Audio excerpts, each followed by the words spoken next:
देख रहे हैं झंझट टाइम्स, जहां खबर नहीं हकीकत दिखाई जाती है। चौसा थमल प्रबंधन ने धरनार्थी किसानों की मांगों को पूरा करने का दिया आश्वासन। थमल प्रबंधन को किसानों के प्रतिनिधियों ने सभी मांगों को जल्द पूरा करने का दिया अल्टीमेटम।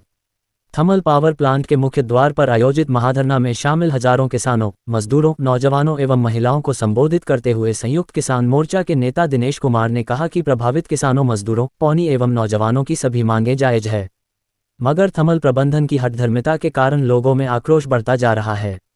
थमल प्रबंधन जल्द से जल्द इनके मांगों को पूरा करें, वरना यदि प्रभावित लोगों का धैर्य टूटा तो एसटीपीएल को कारखाना चलाना मुश्किल होगा।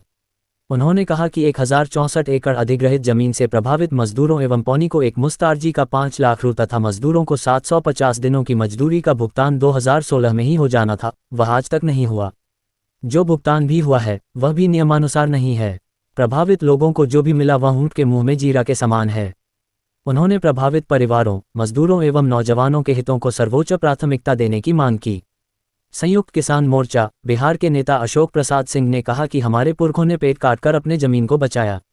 बेटा से भी ज्यादा वे अपने जमीन से प्यार करते थे। किसानों एवं मजदूरों ने देश के लिए अपने बेटा को कारगिल के मोर्चे पर कुर्बान किया था। उसी प्रकार आज चौसा के किसानों ने अपने बेटा से बढ़कर अपने जमीन रूपी बेटा को देश के विकास के लिए कुर्बान किया है। इसे थमल प्रबंधन और सरकार को समझना होगा। जमीन का क्या महत्व है यह कोरोना काल में लोगों ने देखा और महसूस किया है।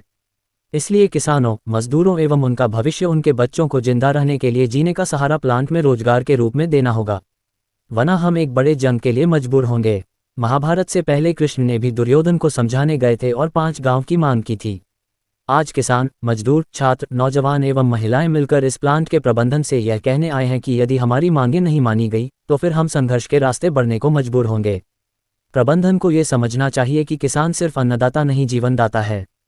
प्रभावित किसान खेतिहर मजदूर मोर्चा के सचिव ब्रिजेश राय ने कहा कि प्लांट में नौकरी एवं रोजगार के लिए 2019-20 से ही स्थानीय बेरोजगार युवकों ने आवेदन दिया, परंतु कंपनी द्वारा स्थानीय युवकों को तरजीह नहीं देकर बाहरी लोगों को प्राथमिकता दे रही है।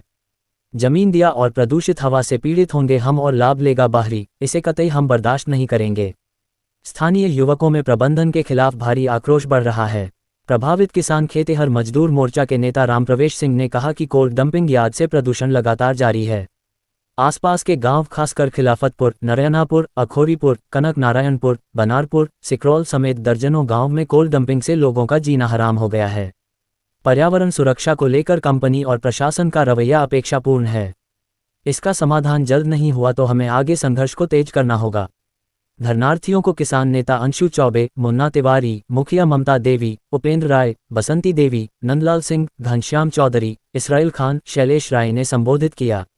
इस अवसर पर आयोजित सभा की अध्यक्षता ललितेश्वर राय ने की, जबकि मंच संचालन किसान नेता नंद कुमार राम और विजय नारायण राय ने की।